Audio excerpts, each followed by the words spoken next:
Kisah pemuda kaya, anak bos besar pemilik 73 perusahaan, yang menjadi cleaning service. Episode pilihan, bagian kelima. Di tempat duduk, yang tak jauh dari Kenshin, nampak salah satu orang kepercayaan bos besar, yang datang pertama kali. Terlihat sibuk mengangkat telepon. Respon yang begitu besar, dari berbagai pimpinan di perusahaan, rupanya, membuat ajudan bos besar tersebut bolak-balik menjawab pertanyaan yang sama. Halo Pak, selamat siang, perusahaan kami siap mengganti mobilnya dengan yang baru. Yang lainnya berkata, ini dealer resminya, sudah kami hubungi Pak. Suku cadangnya pun siap dikirim. Dan seterusnya. Bahkan, sejumlah bos yang ada di luar negeri pun tak luput pula menelpon sang ajudan tersebut. Tentunya berbicara dalam bahasa Inggris. Rena, yang saat itu duduk bersama ayahnya, tepat di samping depan orang yang lagi menerima telepon itu, turut mendengar percakapan tersebut. Ia pun mengerti maksudnya, yang mengenai masalah mobil. Dirinya makin berpikir tajam. Pria yang berseragam cleaning service ini, rupanya bukan orang sembarangan. Si Rena mulai tersadar, mulai mengerti akan tanda-tandanya. Sang ajudan bos besar sendiri segera mengkonfirmasi lewat berita WhatsApp yang kedua dengan pesan singkat, terima kasih bagi Bapak Ibu sekalian yang telah merespon berita sebelumnya dengan antusias sekali, disertai solusi. Namun, saat ini masalah hal tersebut sudah selesai ditemukan titik temunya. Sekali lagi terima kasih.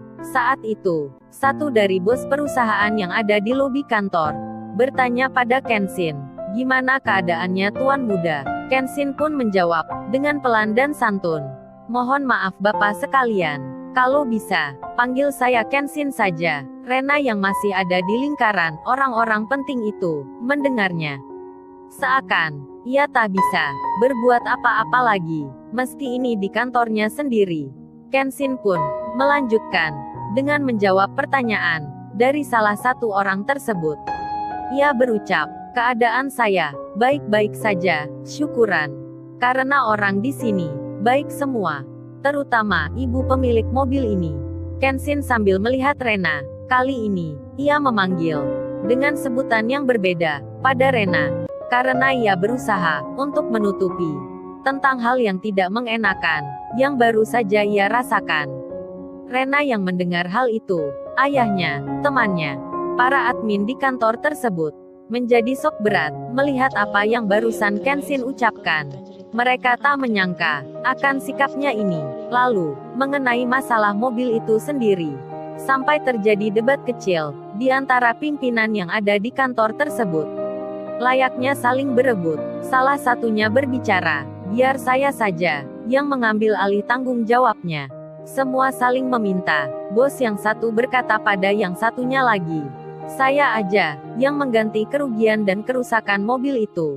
Mereka berebut sambil tersenyum, bercanda antar satu dengan yang lainnya, hingga menjadi makin akrab di antaranya.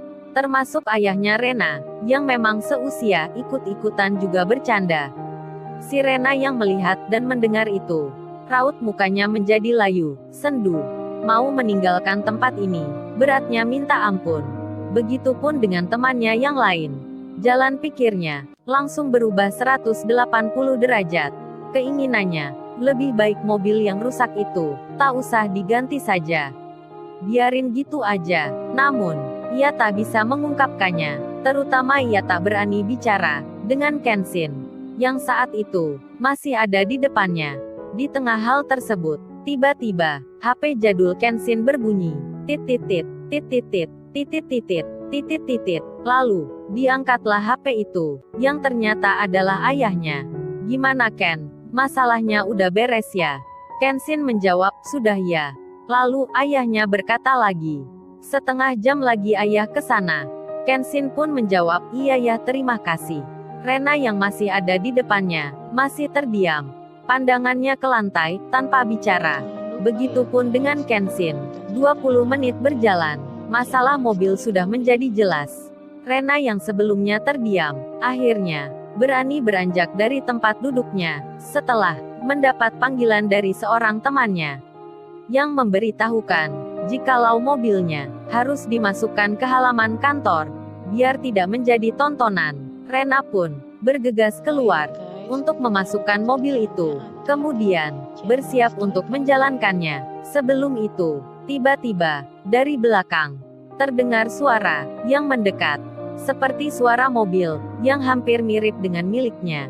Si Rena pun melihat dari balik kaca yang ada di spionnya. Tak lama setelah itu, nampaklah sebuah mobil mewah berwarna silver, berjenis sama dengan miliknya, akan memasuki halaman kantornya. Si Rena pun bertanya dalam gelisah. Ia berkata, "Siapakah ini?" Mobil itu pun masuk bersamaan dengan dirinya, lalu berhentilah di antara keduanya.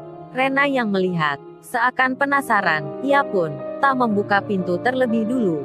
Ia masih menahan diri berada di mobilnya. Tak lama berselang, terbukalah pintu kaca yang ada di samping depannya itu. Terlihat security telah memberi tanda berhenti. Sang pengemudi itu pun mulai mematikan mesin. Rena masih memperhatikan dari dalam, karena belum terlihat, terhalang oleh seorang security. Tak lama kemudian, benar-benar terbuka pintu itu. Pintu mobil mewah yang mengarah ke atas, di sisi samping kanan dan kirinya. Si Rena pun mulai melihat dengan jelas seorang perempuan berambut agak kemerahan, posturnya tinggi, berkulit putih, terlihat berdiri dengan pakaian kerja yang rapi, sedang menatap, melihat, memperhatikan ke arah mobil yang dinaikinya ini. Lalu, bagaimana sikap Rena ke cewek yang baru hadir itu?